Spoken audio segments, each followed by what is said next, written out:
Welcome to the Saturday Six. Not on Saturday now, on Monday. I don't know. Title still works. Most of the games are on Saturday. It's college football. I'm Rob Bowen. I'm the econometrician behind BetaRank, an advanced stats college football model. You can find all the stats we're going to run through today and a lot more at sharpcollegefootball.com. If this is your first time tuning in, we're going to run through 6 games from an advanced stats perspective heading into Saturday. I normally do this on Saturday morning, and I don't know. I found doing them on Friday afternoons, I had more energy, unsurprisingly, than getting up really early on Saturday morning and doing them. And then also, I have also found you get more views, frankly, if you do it a little earlier. So that's where we are. We're going a little earlier. We've got some good games this week, as you can see here. I mean, one of the things and sort of themes as we come into this last couple of weeks has been that the road is going to narrow for, the path is going to narrow for some of these teams who have, aspirations of potentially making it into the playoffs. The Big 12 schedule was really largely backloaded, particularly for Oklahoma. Their gauntlet continues this week after dropping a game to Baylor last week. They get Iowa State. And then, of course, they have Oklahoma State looming in Bedlam, and then whomever they're going to play in the Big 12 title game. Ohio State, Michigan State's a bit of a paper tiger. Their record's better than they are in advanced stats, frankly. So I don't expect, and Vegas does not expect that to be a terribly close game or a big challenge for the Buckeyes. Don't turn the ball over 3 times and you should be fine.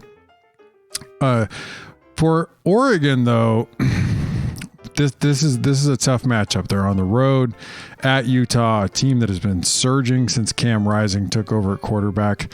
But, and I've mentioned this a few times on the Twitter machine, I have some like 2019 flashbacks. So back in 2019, the Utes surged into the top 10, coming into the Pac-12 championship game against Oregon in the Pac-12 champion. And in that week, not only did nearly every model out there have Utah favored. Vegas had Utah favored. Like in advanced stats, and we're going to count the way Vegas does their power ranks in that bucket too. The Utes looked like a heavy favorite, and then they got whipped in the game. And then when they got to Texas, a team that had kind of largely been scuffling along, they got whipped again. I mean, and they got really beat on both lines, both the defensive line and offensive line. So I have some trepidation and that game actually made me try to think about, like, how did we get it so wrong? And I think the answer was just that it is difficult to distinguish a very good team from an excellent team against middling competition. And for the most part, the Utes were just boat racing really bad Pac-12 competition.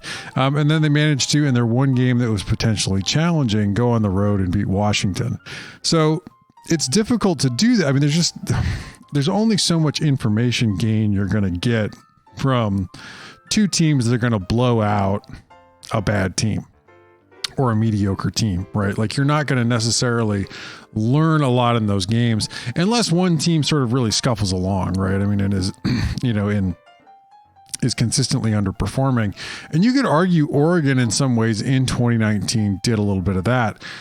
Man, in 2021, it feels a little similar. This Oregon team, as it is right now, they are really, and we're going to cover this Oregon-Utah game, so I don't want to give away the whole boat before we get, give it all away before we get into it. But, this Oregon team, I'm interested to see this here. Utah's a very slight favorite in the model. Open is a slight favorite in Vegas again, is a favorite in most of the models again. Yeah, I mean, you could potentially, I couldn't find a solution in trying to solve for that did not make the other predictions worse. So I sort of accepted that problem may be in there, and try to keep an eye out for it. So it would not at all surprise me for Oregon to win this game, by 10 points too. I mean, this Utah team in particular early on in the season, I mean, I'm talking too much about this game. We're going to cover this game and we'll talk about it then too. But Oregon's likely going to have to beat Utah twice. That's a tall task, right? I mean, this Utah, even if Oregon is better than the Utes, beating them twice is no easy thing to do.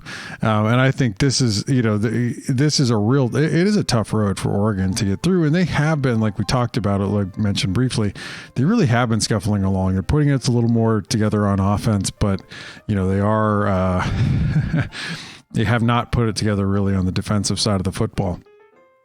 Anyway, I'm excited. We've got some good games to cover. Some games that might be a little more under the radar that are going to be really good games to cover, for this week, and including our first game that we're going to kick off with. So I'm going to spend 5 minutes on each game from an advanced stats perspective. You can, hit me up on Twitter with any questions you have afterwards, of course.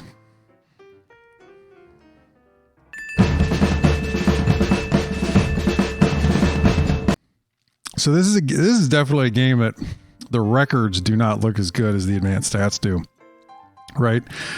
So in comes, we've got number 15 Nebraska at number 4 Wisconsin. Scott Frost is your head coach at Nebraska. Paul Chryst is your head coach of Wisconsin. This is, this Wisconsin offense right here and Paul Chryst is your play caller is really just, they haven't put it together all year. And they are just,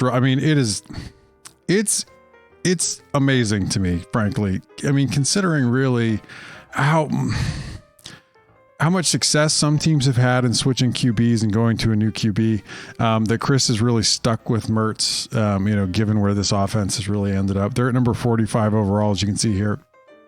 8 and all the metrics you see here are controlling for opponent and field position. 18 in drive efficiency. They're pretty good at putting together long drives to put up points, but man, they really struggle at putting up big plays. 57 in explosive drives. Their play efficiency is all right, number 36 overall. It's the least important of the core 4 beta rank metrics, but their yards per play outside of explosives, controlling for opponent and field position is all right. Middle of the road, power 5. They're really bad at negative drives. 79 overall. That's too many 3 and outs, too many turnovers. They really need to have a better plan coming off the bench, when it's their turn to take the ball. Number 7 in effective rush. This is still a pretty good running team, but 102 in effective pass. And you normally only see a split like this with like a service academy. I mean, they are one of the least effective passing teams in the country. It's really holding this offense back. I'm surprised Mertz is still in there at QB. They get a pretty good Nebraska defense. Eric Chenander's your defensive coordinator here. 7 in drive efficiency overall. They do a really good job finding ways to use the field to their advantage and get off the field. Number 4 in explosive drives. They don't give up big plays. 16 in play efficiency. A little lower on negative drives here, 33 overall. Not forcing, as many 3 and outs and turnovers. If that number improved, you're likely talking about a top 4 defense here. 14 in effective rush, number 6 in effective pass. The rush defense is what's going to really get potentially tested here. But the pass defense is good enough. You really do. I mean, if I'm Nebraska, I wouldn't be overly concerned if I have to bring an extra body down close to the box to help control the run game, against this Wisconsin offense. I mean, Mertz is nearly useless. On the other side of the ball, this is on both sides. I mean, this side is really going to be rough here. Scott Frost is really your play caller here, with Lubick being fired. Coming into the year, they were going to try to get Lubick more involved in play calling, and Frost was going to try to relinquish some of that. But with Lubick out, it's really likely, Frost is your play caller. They really, really struggle at drive efficiency. They cannot string together drives to put up points. A little better at explosive drives, number 22 overall. This 21 in play efficiency is all right. Where they struggle again is, this is just a really inefficient offense. Number 42 in negative drives. Too many 3 and outs, too many turnovers. Can't drive the length of the field. No big run pass split here. A little better running the football than they are throwing the football. They get a Wisconsin defense that's just phenomenal. I mean, if it were not for, the amazing year that Georgia's having, this Wisconsin defense would be tops in the country. Jim Leonard's your defensive coordinator here. Number 5 in drive efficiency. They do a really good job finding ways to get off the field, use the field to their advantage. Number 8 in explosive drives. I mean, some small watch out here of their numbers. Still a top 10 number. 2 in play efficiency, 2 in negative drives. They do a really good job forcing 3 and outs, forcing turnovers. This is an excellent defense. Number 2 in effective rush, number 5 in effective pass. This is going to be a lot of this game is going to turn on, who's able to put in points, put up points when they have the advantage of a short field, right? And of course, that could be generated off turnovers. Is anybody able to get enough yardage, avoiding 3 and outs to maybe flip the field? It feels like with these offenses, with the potential for an occasional big play really from, say, Nebraska, it feels like with these offenses, this could be a really low scoring affair. But really, in a lot of ways, this should still be a pretty good matchup. This is from a pure likelihood that the score is close. That this is a close game. This should be a pretty close game. We've got it at Wisconsin with a 77% win probability, 8.34 points at home.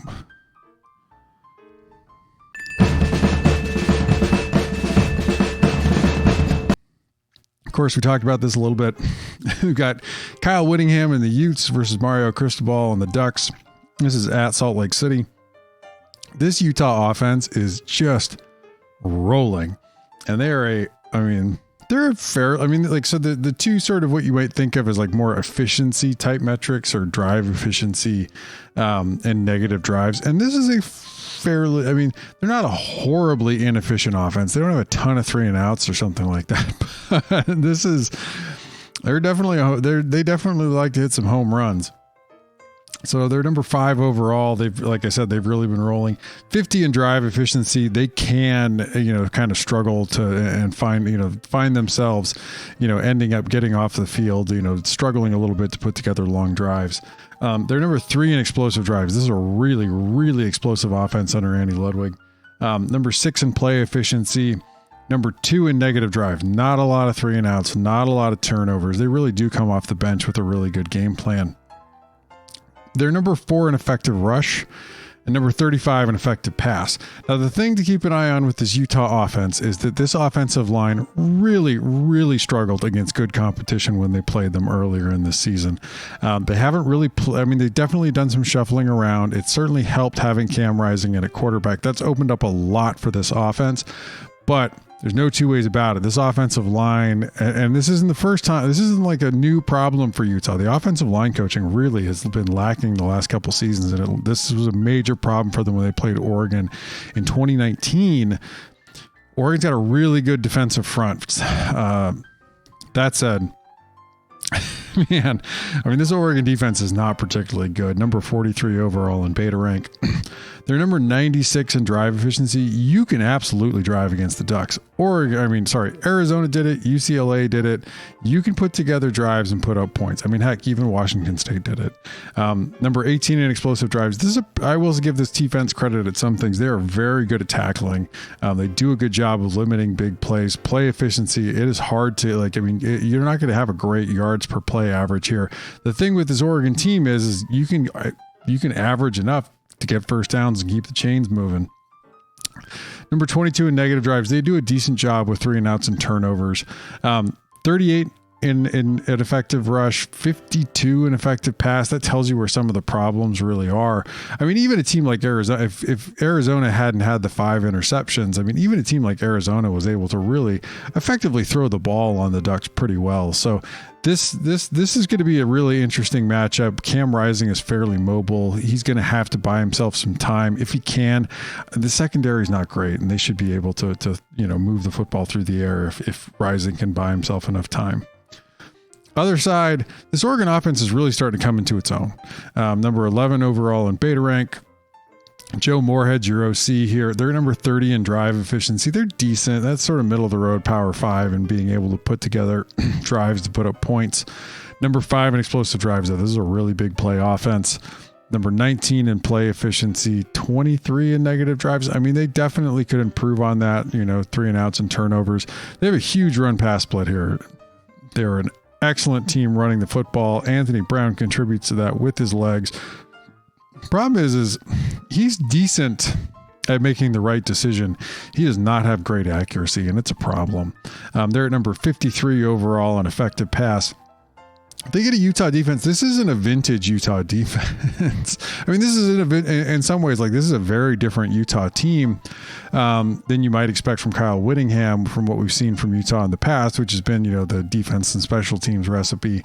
They're kind of a middle of the road power 5 defense here. I mean, better than Oregon's defense as we've graded out so far, but they have a lot of the same problems. You can absolutely put together drives against this Utah defense. They do a good job of limiting big plays, number 15 overall on explosive drives. They're number 10 in play efficiency, which is pretty good again. And 23 in negative drives. They do force some 3 and outs, force some turnovers. No big run pass split, though, for them. 37 in effective rush, 40 in effective pass. They're going to have to figure out ways to slow down the Oregon running game. The defensive line isn't great for Utah. That's one of the major watch-outs for this team coming into this game, is they're going to have to find ways, although I will say the linebackers are just terrific. They're going to have to find ways to be able to slow down the Oregon running game because Brown can absolutely burn you, and Joe Moorhead has some slick play design. This should be a really good game. We've got it at Utah 65%, 4.84 at home. Again, this is just...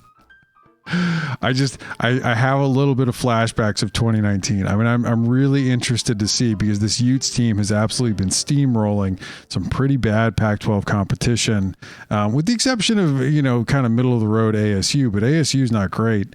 I mean, I'm interested to see what this Utah team really has here, to see if we have it all wrong all over again, or, like we're just going to have, like, you're just going to have to count on, like, normally that you're not going to have a conference sort of be kind of middling for as long as the Pac-12 has been in their drought.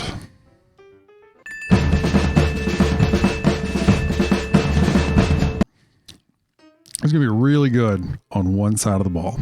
And then actually the other side of the ball, they both suck so bad that they might actually be kind of fun to watch.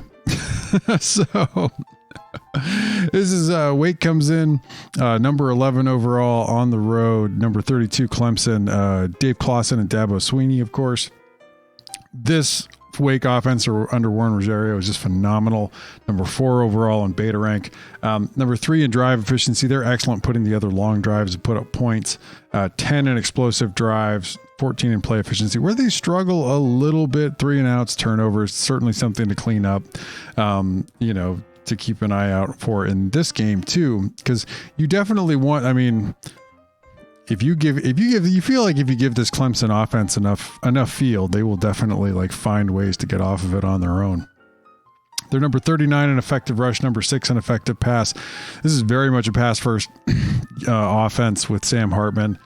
Just, keep an eye, like this offense is going to have to, at the very least, I think in this game, give their defense, enough to work with, because this defense is really good for, overshadowed by the wild failure of the Clemson offense this season is another pretty good Brent Venables defense, number 6 overall in beta rank.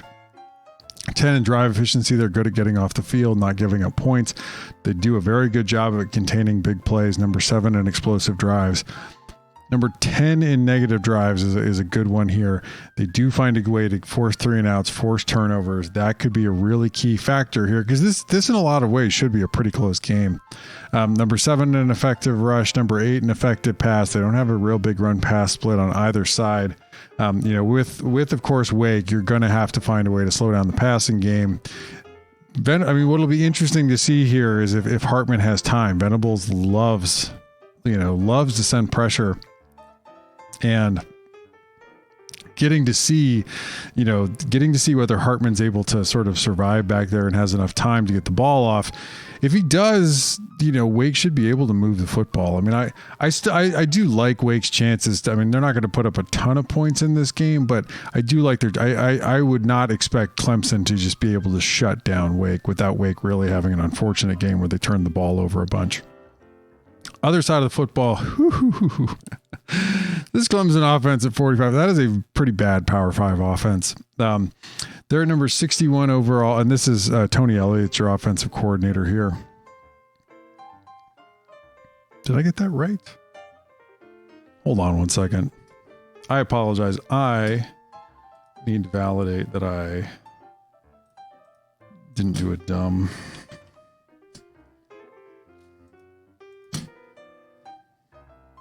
Nope, I did. All right, one second. I will have the right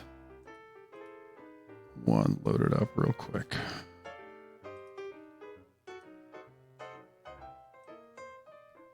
Oops.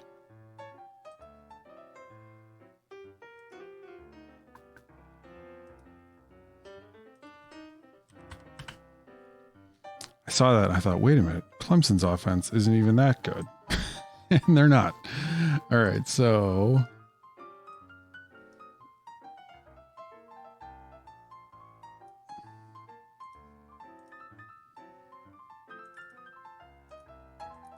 Okay. All right, those are the right numbers. So Clemson's offense comes in at number 68 overall. This is a really, really bad Power 5 offense, or 78 overall. They're at 48 drive efficiency. In some ways, this is their best number, putting together drives to put up points. 98 in explosive drives. That they just do. They struggle to put up big plays. 99 in play efficiency. Outside of explosive, their yards per play is not terribly good. Too many 3-and-outs, too many turnovers. They're a little bit better running the ball than they are throwing the ball, but it's shocking to see an offense this far in the ditch, and they continue to be this far in the ditch. Elliott has not put together what you might think of as like in the era of big offense, like the years where like Alabama, say last year and the year before, Ohio State last year and the year before, Oklahoma since 2017 up until this year. And really, LSU in 2019, Elliott's put together some top 10 offenses, but nothing in the range of, a great offense. For them to be this bad, I mean, it's just shocking to see them this bad. Especially because there's not like a QB injury or something like that driving it. This Wake Forest defense is not really good. Lyle Hill is your defensive coordinator here.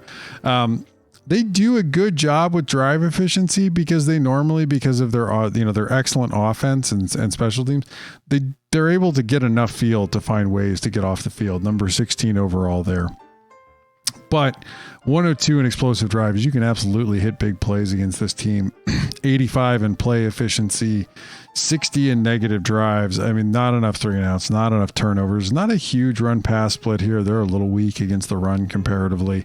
The thing to keep an eye on here, of course, is like how much field does Clemson potentially have to cover?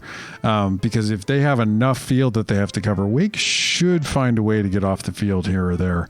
And this Clemson offense, of course, is just remarkably inefficient. So we've got this as Vegas has Clemson as a favorite in this game. We've got Wake 65% win probability, just at 4 points, 4.16. Should be a tight game here, and one to keep an eye on. I'm excited to get to see this Wake offense, potentially not in a shootout. They're going to have to, they did play a good North Carolina State defense last week. They're going to have to be able to win and, still put up points against a really good Clemson defense.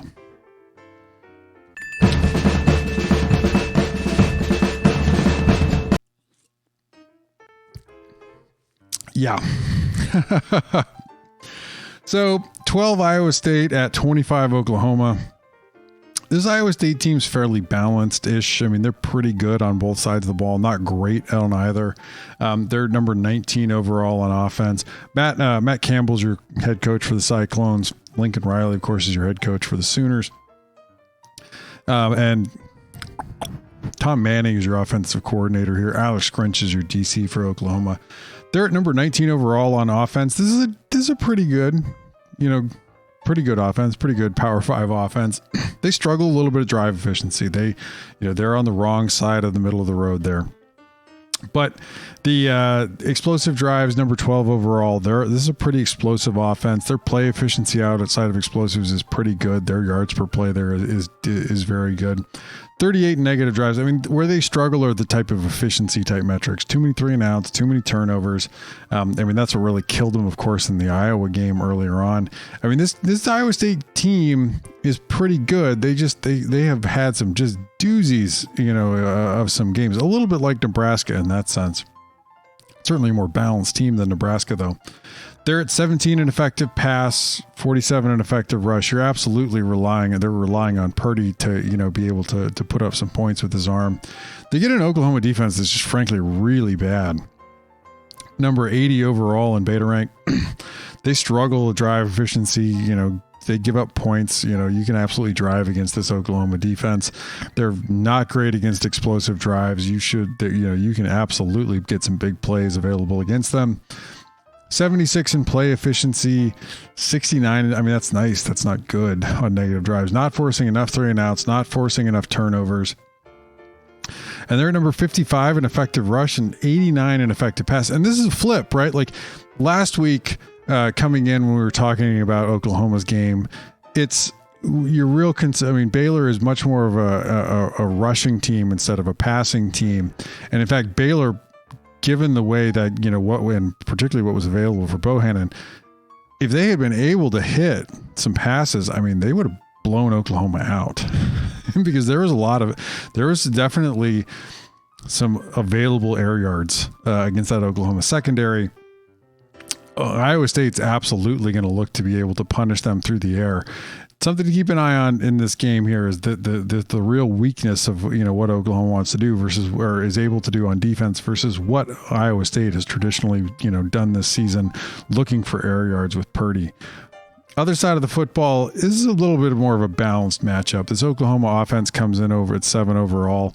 They struggle a little bit comparatively. I mean, all of these numbers are good, but at drive efficiency, they're a pretty explosive offense at number 7 overall. Number 18 in play efficiency, 14 in negative drives here. But where they really, I think they've struggled is they're not a great team at running the football. Number 8 in effective pass here. They're definitely going to rely, on either Williams or Rattler to be able to throw the football, to be able to put up points. They get an Iowa State defense. This isn't bad. John Heacock's your defensive coordinator here. Riley's your play caller for the Sooners. Number 18 overall, but they struggle. You can absolutely put together long drives to put up points on this team. Number 67 in drive or 64 in drive efficiency. Number 19 in explosive drives. They do a better job here containing big plays. Number 12 in play efficiency.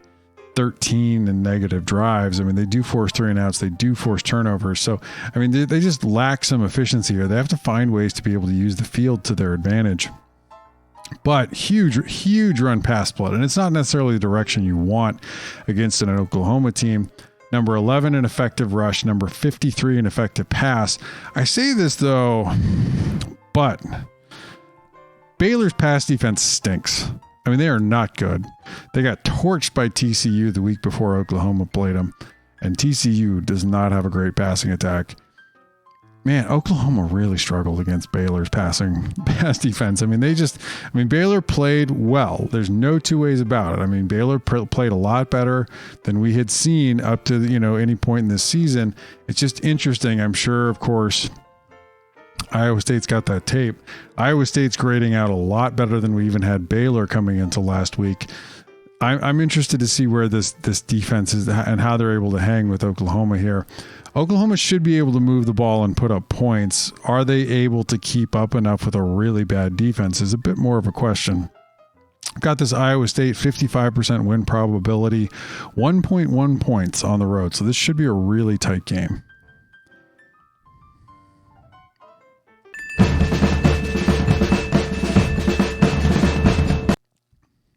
This may not be that tight of a game, but that's there's a bunch of really bad games in the SEC this week. I mean, Ole Miss Vanderbilt, unless Vanderbilt gets really lucky, do not watch that. So, or unless you're like an Ole Miss fan. Alabama and Arkansas. This is number 21 Arkansas, number 2 Alabama. This Alabama, Nick Saban, of course, and Sam Pittman. This Alabama offense is good, and Bill O'Brien's done a pretty good job, but this is nowhere near 2020-2019 Alabama offense. They're at number 2 overall in beta rank. They're excellent at drive efficiency. They can put together drives to put up points. One of the real differences, I think, between this year's offense and last year's offense, and even the year before, is explosiveness. I mean, this is just a far less explosive offense, number 15 overall in explosive drives. That's really where their problems lie, is that they, if you will, is that they just haven't been nearly as explosive as they have been in the past. Number 5 overall in play efficiency, 6 in negative drives. This is a very efficient offense. I mean, not a lot of 3 and outs, not a lot of turnovers. Number 38 in effective rush, but number 3 in effective pass. They're absolutely looking to distribute the ball around. They've done a really good job with that this season. They get an Arkansas defense that's not bad. I mean, number 22 overall in beta rank. But you can put together drives to put up points against the Hogs. Number 69 overall on, in drive efficiency. They absolutely have to find ways to use the field more to their advantage. But they do a pretty good job of limiting big plays. Number 12 overall there. Not great though. I mean, at play efficiency, outside of limiting explosives, you can get a pretty good yards per play against this team. So negative drives, again, this one's where they like it flips all the way around again, and they're actually pretty good at this one, forcing 3 and outs, forcing turnovers. Barry Odom's your defensive coordinator here. Not a big run pass split here. Number 35 overall in effective rush, 24 in effective pass. You're absolutely going to get tested defending the pass against this Alabama team. Other side of the ball, Kendall Briles is your offensive coordinator. This is kind of a middle of the road Power 5 offense. This isn't a great Arkansas offense. I'm interested to see what Briles is able to do, next season as well, as potentially they're able to recruit and develop more players towards his system. They're 24 in drive efficiency. They're decent at being able to put together drives to put up points. Number 47 in explosive drives, though, not a terribly explosive offense. Number 32 in play efficiency. This, outside of explosives, they do a decent job with their yards per play. And again, they're kind of like all of these numbers end up sort of falling sort of middle of the road-ish. Number 29 in negative drives, kind of middle of the road Power 5 and turnovers and 3 and outs. But as you'd expect with the Briles, huge run pass split. Number 8 in effective rush, number 79 in effective pass. What they need to do in this game in order to probably make things work is they're going to have to hit some passes. I mean, you're going to have to take the heat off the running game and potentially punish Alabama if they come up to contain the run game by hitting some passes over the top, and opening things up. This Alabama defense under Pete Golding has kind of rounded into form. They were struggling a little bit earlier in the year. They've really started to put it together a bit more here. Number 7 overall in beta rank. But you can drive against them. They're number 57 overall in drive efficiency. That's not a great number. You can drive the field to put up points, but they do a really, really good job of limiting explosive plays. They do a really good job with play efficiency. You're not getting a great yards per play. I mean, they're going to make you work for it if you can do it. Number 3 in negative drives, forcing 3 and outs, forcing turnovers. I mean, like I said, the watch out against this Alabama team is you can drive the field on them, but it's really your only option. You're not going to put together a bunch of big plays in order to get down the field quickly, and they are going to force some 3 and outs and turnovers on you. So they're number 4 in effective rush. That's not great news for Arkansas. But it's why, I mean, when you look at it, the split here, it's not a huge split, but it's enough that Arkansas is going to have to be able to hit some passes. That's where Alabama's been a little bit more vulnerable in this game. I mean, really, Arkansas probably is going to need maybe 2-3 turnovers, I think, to be able to hang in this game. We've got it at Alabama, 91% win probability, 17.67 at home. That's a little under where Vegas has it. I mean, Alabama is not in Georgia range in beta rank right now. Georgia's about 1 touchdown better. And this is not an Alabama team like last season or even 2019. So this should be an interesting game. Keep an eye on it. Bama turns the ball over once or twice. Arkansas is absolutely going to be in it.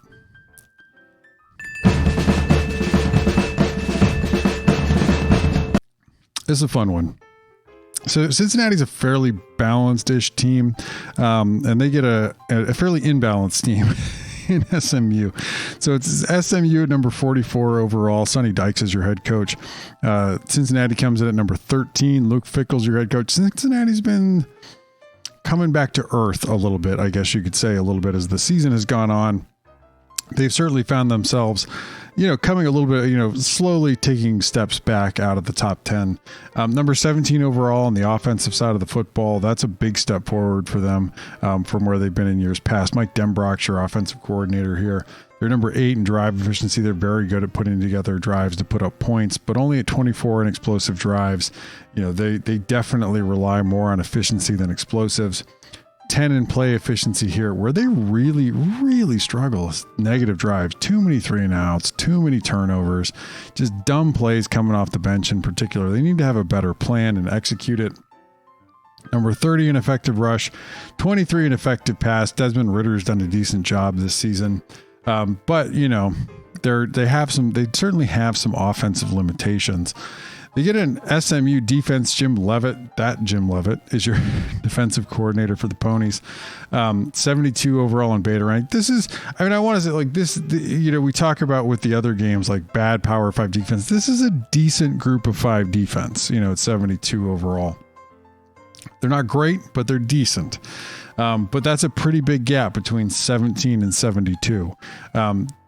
You can absolutely drive the length of the field against the Mustangs. 66 in drive efficiency, 77 in explosive drives.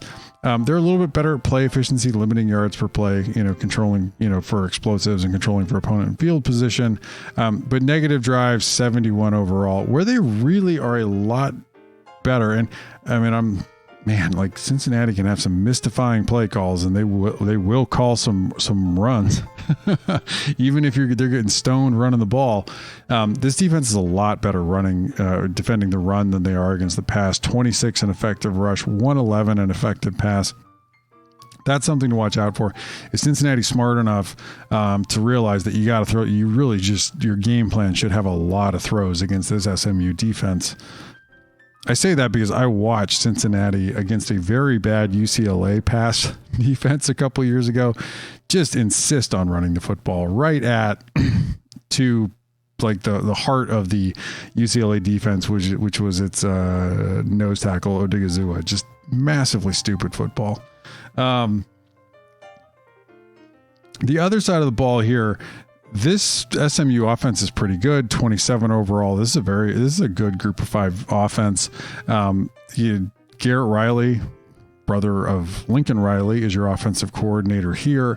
They're at 26 in drive efficiency. They're able to put together drives to put up points. Not as explosive, 41 overall in explosive drives. Reasonably good at play efficiency, pretty good at negative drives, not a lot of 3-and-outs, not a lot of turnovers. They really rely on Tanner Mordecai's arm. They're at 71 in effective rush. They're not going to try to beat you much with the run game.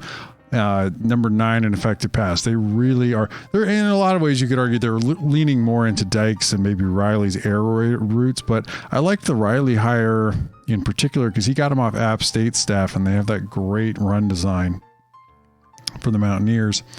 Cincinnati's defense is pretty good. Number 15 overall in beta rank. This is a very good defense. This is a good defense even if you're in the Power 5.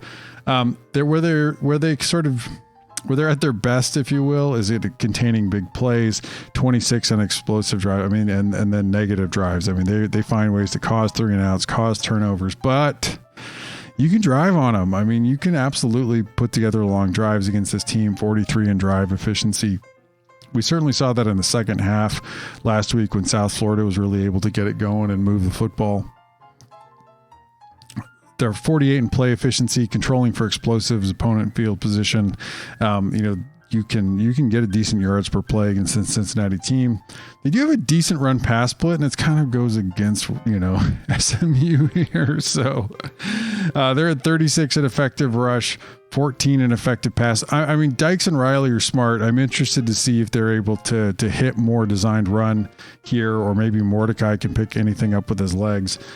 Because like if you're gonna throw the ball, you're going into the best. What the Bearcats certainly do best. But this should be a really fun matchup. Get to see the Cincinnati defense again against a pretty good offense here. For SMU, we've got it at Cincinnati 79%, 9.67 in beta rank.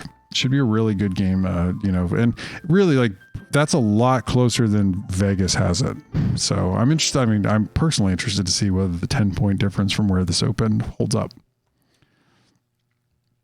That's it. That's the new Monday, Saturday 6. I got to come up with like a new intro because I'm obviously not like rolling out of bed again anymore for this.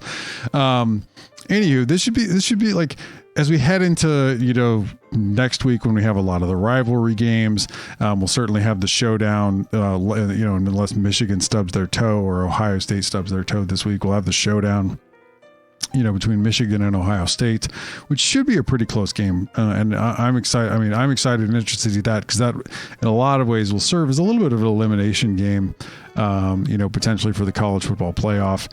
But, this week has some good games too. So keep an eye out. If you have any questions, you can hit me up at, hold on. You can hit me up at BetaRank FB. I also handle the tweets from @SharpCollegeFootball. You can find all the stats you just saw and a lot more at SharpCollegeFootball.com.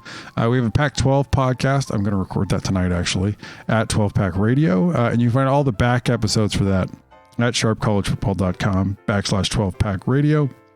Again, I'm Rob Bowerin, the econometrician, economechicken behind BetaRank.